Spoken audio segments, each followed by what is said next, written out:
Hey guys WhatsApp, আজকের এই ভিডিওতে আমরা কথা বলবো রেড 2 এর অফিসিয়াল ট্রেলারটাকে নিয়ে এবং সেটা দেখবো তোমাদের সাথেই। এই সিনেমাতে অভিনয় করেছেন অজয় দেবগন, রিতেশ দেশমুখ, বাণী কাপুর।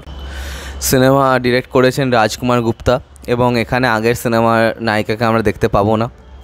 আমি জানি না বলিউডের ফ্র্যাঞ্চাইজি যখন হয় তখন এরকম কেন হয়ে যায় যে আগের সিনেমায় যিনি নায়িকা থাকেন তিনি তার পাতা একদম সাফ হয়ে যায়, তো সেটা আমার মাথায় একদমই সেভাবে ঢোকে না। তো চলো বেশি কথা না বাড়িয়ে দেখি যে কেমন হয়েছে রেড 2 এর ট্রেলারটা। এটা প্রায় অলমোস্ট 24 আওয়ার্স আগে এসে গিয়েছিল, কিন্তু আমার সেটাকে নিয়ে কথা বলা হয়নি, তো I am really sorry for that.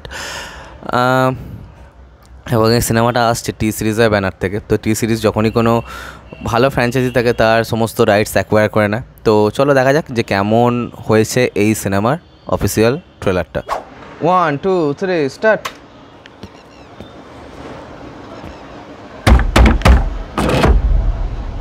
दरवाजा खोलो। दादा मनोहर भाई के नाम पर वारंट है। अंदर ये शस्त्रधारी देख रहे हो? बाहर सरकारी कर्मचारी देख रहे हो?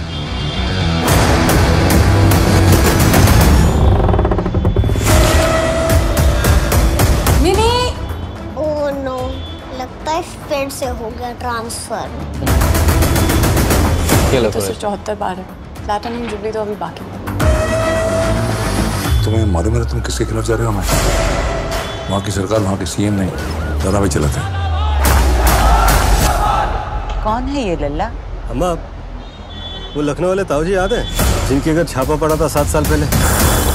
वही ईमानदार अफसर है, आज हमारे घर पधारे छापा मारने। क्या कुछ भी नहीं है सर? कुछ नहीं मिला सर, कहीं पे भी कुछ नहीं मिला। 4 चीजें आपकी नजर में आई, 5वीं और सबसे बड़ी चीज आपकी आंख के सामने है, पर आप उसे ढूंढ नहीं पाएंगे। आज से आपकी बर्बादी उल्टी गिनती शुरू। आज के बाद सब कुछ आपकी नजरों के सामने होगा। पकड़ सको तो पकड़ लो। गरज गया। दादा भाई, हम दिन की वो इग्नोर की हुई सब्जी हैं जो रात को सस्ते में। अच्छा नेता हाथ काले नहीं करता। फंस गया है पटनायक को। अब जो दिखाएगा वो एक काउंटडाउन का दी एंड भी करेगा।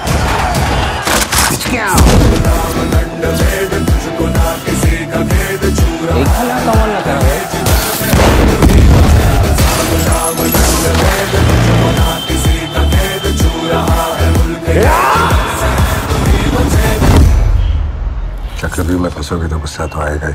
ये पांडव कब से चक्रव्यूह रचने लगे हैं? मैंने कब कहा कि मैं पांडव? मैं तो पूरी महाभारत हूँ।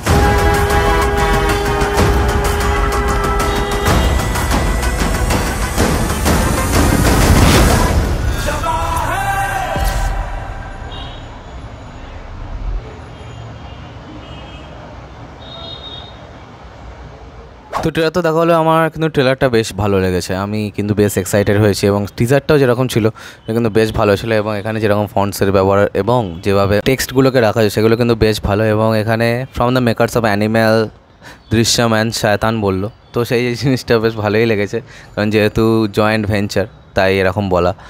আর সব মিলে কিন্তু অ্যাজ আ প্যাকেজিং এটা কিন্তু খুব ভালো। এবং এই সিনেমার মধ্যে অ্যাকশন কীরকম কী থাকবে সেটা আমি বলতে পারছি না, হ্যান্ড টু হ্যান্ড কম্ব্যাট বা সেরকম তো থাকা উচিত নয়, কিন্তু এখানে কিন্তু স্কেল আছে।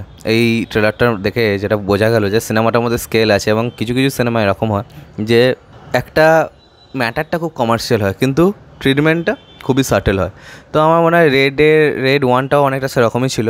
তো এক্ষেত্রেও রেড 2 এর ক্ষেত্রেও তার কিন্তু অন্যতা হয়নি। এবং আমার কিন্তু দেখে বেশ স্টাইলাইজ লেগেছে ব্যাপারটা, একটু ভালোই লেগেছে বলবো।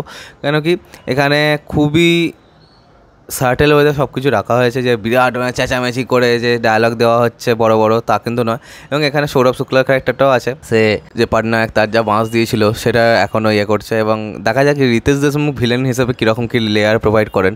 রিতেশ দেশমুখের আগে এক ভিলেন সিনেমা যখন ভিলেন হয়েছিলেন তখন কিন্তু সেটা তিনি একটা বেঞ্চমার্ক সেট করে দিয়েছিলেন। এবং অন্যদিকে যদি বলা যায় আরেকটা সিনেমা ছিল যেখানে তিনি একটা বামনের চরিত্রে অভিনয় করেছিলেন, সিদ্ধার্থ মালহোত্রার সিনেমাটা, যেখানে থোড়ি জায়গা দে দে মুঝে গানটা ছিল, হ্যাঁ। তো সেই সিনেমাটা তো তার কাজই কিন্তু একমাত্র ভালো হয়েছিল, সিনেমাটা কিন্তু অতখানিও ভালো হয়নি। কিন্তু রিতেশ দেশমুখ খুব ভালো একজন অভিনেতা, আনএক্সপ্লোর্ড অভিনেতা, তার কিন্তু কাজ সবাই মিলে মানে যদি সেভাবে সাপোর্ট করা থাকে এটা কিন্তু খুবই ভালো হয়।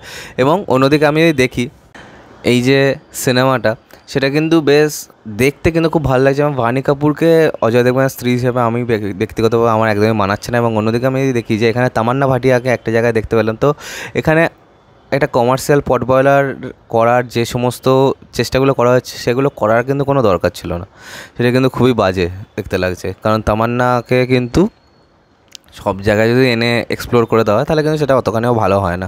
সবসময় আজকে রাতের মতো ম্যাজিক কিন্তু ক্রিয়েট হবে না, একটা সময়ের পর ব্যাপারটা পুরোপুরি রিপিটেটিভ হয়ে যাবে। তো চলো আজকের মতো ভিডিওটা এখানে শেষ করলাম। তোমরা কমেন্ট করে জানাতে তোমাদের কেমন লেগেছে এই ট্রেলারটা, সাবস্ক্রাইবটা প্লিজ করে দাও। তো আমার সাথে তোমাদের আবার দেখা হয়। Bye bye.